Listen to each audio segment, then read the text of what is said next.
दोस्तों, आज के इस वीडियो के द्वारा हम एल&टी का जो MK1 टाइप का कॉन्टेक्टर होता है, इस कॉन्टेक्टर का इस्तेमाल करते हुए एक single phase submersible pump starter का कनेक्शन करना सीखेंगे। जैसा कि आपको मालूम है, जो हमारा सिंगल फेज का सबमर्सिबल पंप स्टार्टर होता है, उसमें हमें दो टाइप का कैपेसिटर इस्तेमाल करना पड़ता है। फर्स्ट तो starting capacitor, second running capacitor. अब ये जो हमारा कैपेसिटर होता है, कैपेसिटर का वैल्यू मोटर के अकॉर्डिंग होती है।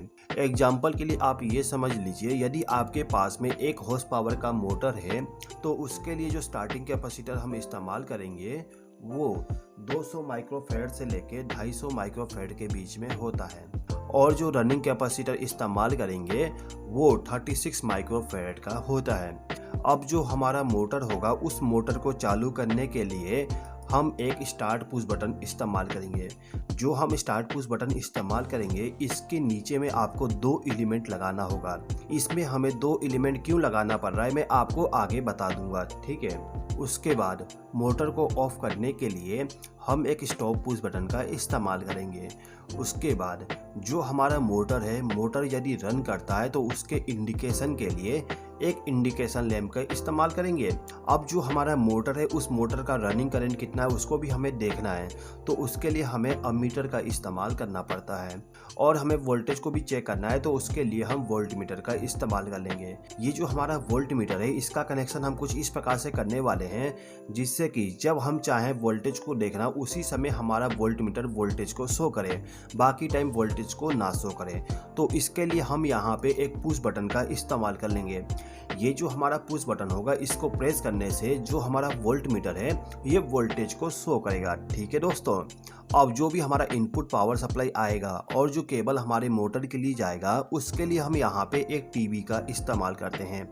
ये जो ओवरलोड ड्रिल है, इसमें जो आप व्हाइट बटन देख रहे हो, इस व्हाइट बटन को हम कहते हैं स्टार्ट पुश बटन। उसके बाद ये वाला बटन होता है स्टॉप पुश बटन, ठीक है। ये जो आप 2 टर्मिनल देख रहे हो, ये होता है एनोड टर्मिनल, यानी कि जब आप इस पुश बटन को प्रेस करोगे तो ये जो एनोड टर्मिनल है, ये एनसी में कन्वर्ट हो जाएगा। इसके बाद ये जो 2 टर्मिनल है, ये होता है एनसी टर्मिनल, यानी कि यदि आप स्टॉप पुश बटन को प्रेस करोगे तो आपका जो एनसी कॉन्टैक्ट है वो एनओ में कन्वर्ट हो जाएगा। अब आते हैं हमारे इस कॉन्टेक्टर पे। इस कॉन्टेक्टर में आपको 3 पावर टर्मिनल मिल जाएगा और एक एनओ टर्मिनल मिल जाता है। अब ये जो हमारा कॉन्टेक्टर है, इसको चालू करने के लिए आपको इस कॉन्टेक्टर के कॉइल, यानी कि ये जो टर्मिनल है और ये वाला टर्मिनल, इन दोनों टर्मिनल पे आपको पावर सप्लाई देना होता है। ये वाला टर्मिनल हमारा A1 है और ये वाला A2। A1 टर्मिनल पे हम फेज सप्लाई कनेक्ट करते हैं और A2 पे न्यूट्रल पावर सप्लाई, ठीक है दोस्तों। ये जो फर्स्ट और सेकंड टर्मिनल है, इस पे हमें फेज सप्लाई और न्यूट्रल सप्लाई को कनेक्ट करना पड़ता है, यानी कि जो हमारा इनकमिंग पावर सप्लाई होगा वो आके फर्स्ट और सेकंड नंबर टर्मिनल पे कनेक्ट हो जाएगा। अब जो हमारा मोटर होता है, मोटर का जो केबल होगा, उसमें जो आर कोर होता है, यानी कि आर वाला जो वायर होता है, उसको लाके हमें तीसरे नंबर टर्मिनल पे कनेक्ट करना होता है। उसके बाद चौथे नंबर टर्मिनल पे वाई वाला जो कोर होता है उसको कनेक्ट करते हैं, और लास्ट वाले में हम बी वाले कोर को कनेक्ट कर देते हैं। अब चलिए दोस्तों, हम वायरिंग करना स्टार्ट करते हैं। सबसे पहले तो हम मोटर के लिए जो पावर सप्लाई जाएगा उसका कनेक्शन कर देते हैं। तो इसके लिए हमें क्या करना होगा, जो हमारा फेज सप्लाई है, उस फेज सप्लाई से एक वायर को कनेक्ट करिएगा, और इस वायर को ले जाके जो हमारा अमीटर है, अमीटर का जो S1 वाला टर्मिनल होता है, उस टर्मिनल के साथ आप इस वायर को कनेक्ट कर दीजिएगा। अब ये जो हमारा अमीटर है, इससे जो आउटपुट पावर सप्लाई जाएगा, इसको ले जाके जो हमारा ये पुश बटन है, इस पुश बटन के एक टर्मिनल पे कनेक्ट कर दीजिएगा, ठीक है। अब इसी टर्मिनल से एक और वायर कनेक्ट करिए और इसको ले जाके जो हमारा ये कॉन्टेक्टर है, कॉन्टेक्टर के तीनों में से किसी भी एक टर्मिनल के साथ आप कनेक्ट कर दीजिएगा। मैंने इस वायर को इस टर्मिनल पे कनेक्ट कर दिया। अब जब हमारा कॉन्टेक्टर ऑन होगा तो इस टर्मिनल का पावर सप्लाई हमें यहाँ पे मिलेगा। तो इस टर्मिनल से आप एक वायर को कनेक्ट करिए और इसको ले जाके जो आर फेस वाला टर्मिनल है, उसके साथ आप इसको कनेक्ट कर दीजिएगा। ये जो आर यहाँ पे लिखा हुआ है, इसका मतलब होता है रनिंग, यानी कि जो हमारा मोटर का रनिंग वाइंडिंग है, उस वाइंडिंग में फेज सप्लाई आपका इस आर वाले फेज से जाएगा, ठीक है। इसके बाद जो हमारा मोटर है, मोटर को स्टार्टिंग पावर सप्लाई देने के लिए आपको क्या करना होगा, ये जो हमारा अमीटर है, अमीटर के आउटपुट टर्मिनल से, याद रखिएगा, अमीटर के आउटपुट टर्मिनल से आपको एक वायर को कनेक्ट करना है और इसको ले जाके जो हमारा स्टार्ट पुश बटन है इसके एक टर्मिनल के साथ कनेक्ट कर दीजिएगा। यहाँ पे हमें आउटपुट टर्मिनल से ही पावर सप्लाई इसलिए कनेक्ट करना है जिससे कि जो हमारा मोटर है जब वो रन करे तो उस समय हमारा जो अमीटर है उसके करंट को शो करे। यदि आप इसके इनपुट टर्मिनल से वायर को कनेक्ट कर दोगे तो अमीटर हमारा करंट को शो नहीं करेगा। इसीलिए हमने आउटपुट टर्मिनल से वायर को कनेक्ट करते हुए हमारा जो पुश बटन है इसको इनपुट पावर सप्लाई दे दिए। अब ये जो पुश बटन है इसका उपयोग हम कुछ इस प्रकार से करेंगे जिससे कि जो हमारा पुश बटन है जब हम इसको प्रेस करेंगे तब उस समय हमारा जो स्टार्टिंग वाइंडिंग है इसमें पावर सप्लाई जाए।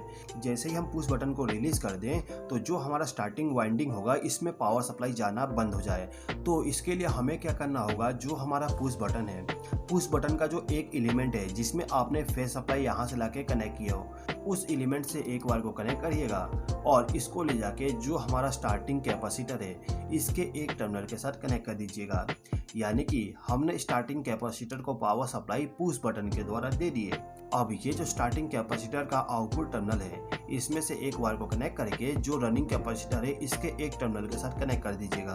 अब ये जो हमारा टर्मिनल है इसी टर्मिनल से आप एक वायर को कनेक्ट करिए और इसको ले जाके जो हमारा सेकंड वाला टर्मिनल है इस टर्मिनल के साथ आप इस वायर को कनेक्ट कर दीजिएगा।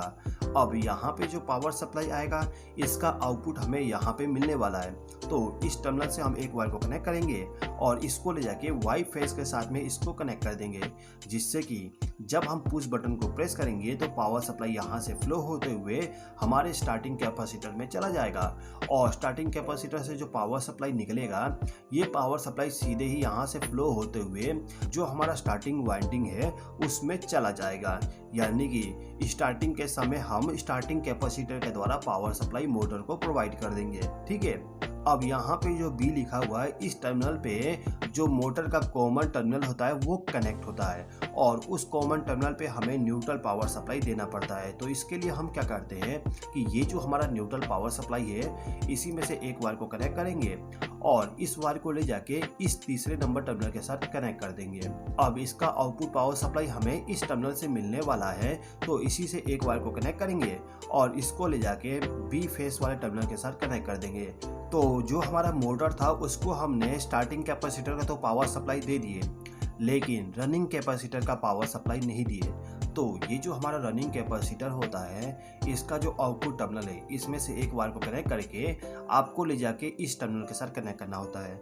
तो मैं क्या करता हूँ, इस टर्मिनल से एक वायर को कनेक्ट करके यहाँ पे कनेक्ट कर देता हूँ। यानी कि हमने इसको लाके यहाँ पे कनेक्ट कर दिया। ठीक है।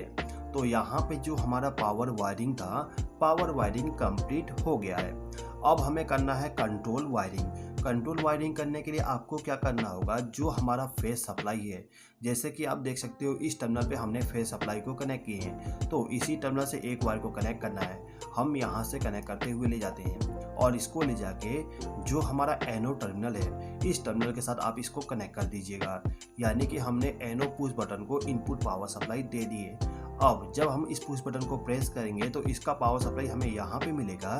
तो इस टर्मिनल से एक वायर को कनेक्ट करते हुए हमारा जो स्टॉप पुश बटन का कॉन्टैक्ट है उसके साथ कनेक्ट कर देंगे।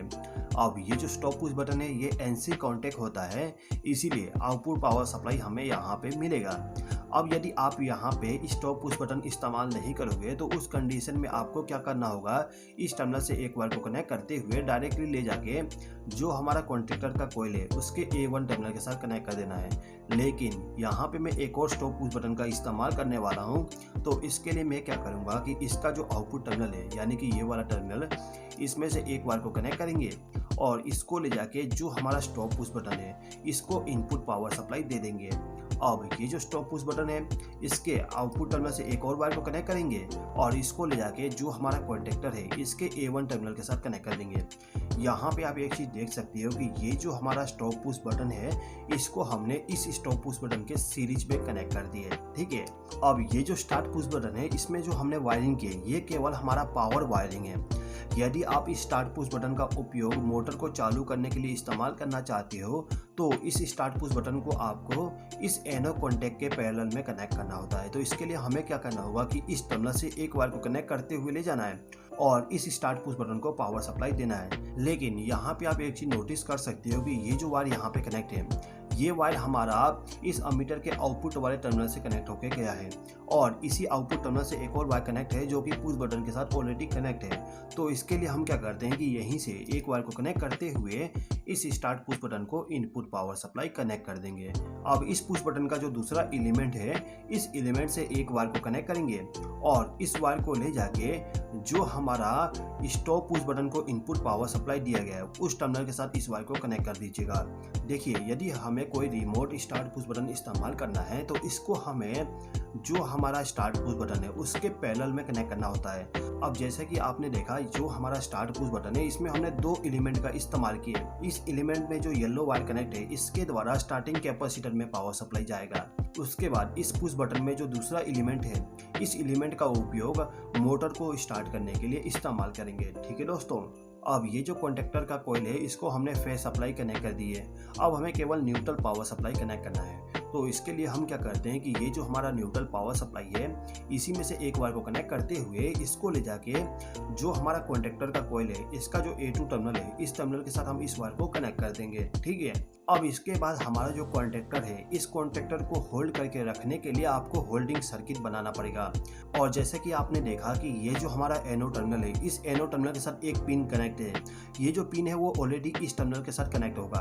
तो होल्डिंग सर्किट बनाने के लिए हमें सिंपली क्या करना होगा, ये जो आउटपुट टर्मिनल है इस टर्मिनल से एक वायर को कनेक्ट करिए और इसको ले जाके इस टर्मिनल के साथ कनेक्ट कर दीजिए। अब जब हमारा कॉन्टेक्टर ऑन होगा तो जो पावर सप्लाई यहाँ पे था वो यहाँ पे आने लगेगा और इससे पावर सप्लाई फ्लो होते हुए डायरेक्टली इस वायर से फ्लो होते हुए जाएगा हमारे स्टॉप पुश बटन में और स्टॉप पुश बटन से होते हुए जाएगा हमारे कॉन्टेक्टर के कॉइल में।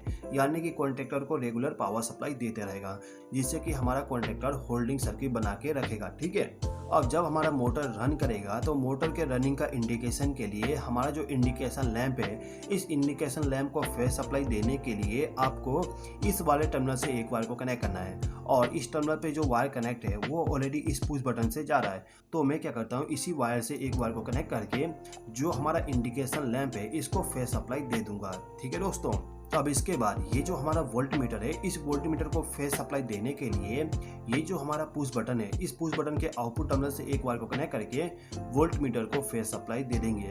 अब ये जो हमारा वोल्ट मीटर है और जो इंडिकेशन लैंप है इनको हमें न्यूट्रल पावर सप्लाई भी देना पड़ता है। तो इसके लिए हम क्या करते हैं कि यहाँ से एक वायर को कनेक्ट करते हुए ले जाएंगे और जो हमारा वोल्ट मीटर है इसको न्यूट्रल पावर सप्लाई दे देंगे। अब इसी वायर से एक और वायर को कनेक्ट करते हुए हम इस इंडिकेशन लैंप को भी न्यूट्रल पावर सप्लाई दे देंगे। तो MK1 टाइप का जो कॉन्टेक्टर होता है, इस कॉन्टेक्टर का इस्तेमाल करते हुए हमने single phase submersible pump starter बना दी है। ठीक है दोस्तों, एक और टाइप का सबमर्सिबल पंप स्टार्टर आता है जिसमें कोई भी कॉन्टेक्टर का इस्तेमाल नहीं किया जाता है। यदि आप उस सबमर्सिबल पंप स्टार्टर का कनेक्शन सीखना चाहते हो तो राइट वाले वीडियो पर क्लिक करके उस वीडियो को देख लीजिए। उस वीडियो के द्वारा आपको बहुत कुछ सीखने को मिलने वाला है। इस वीडियो को देखने के लिए धन्यवाद।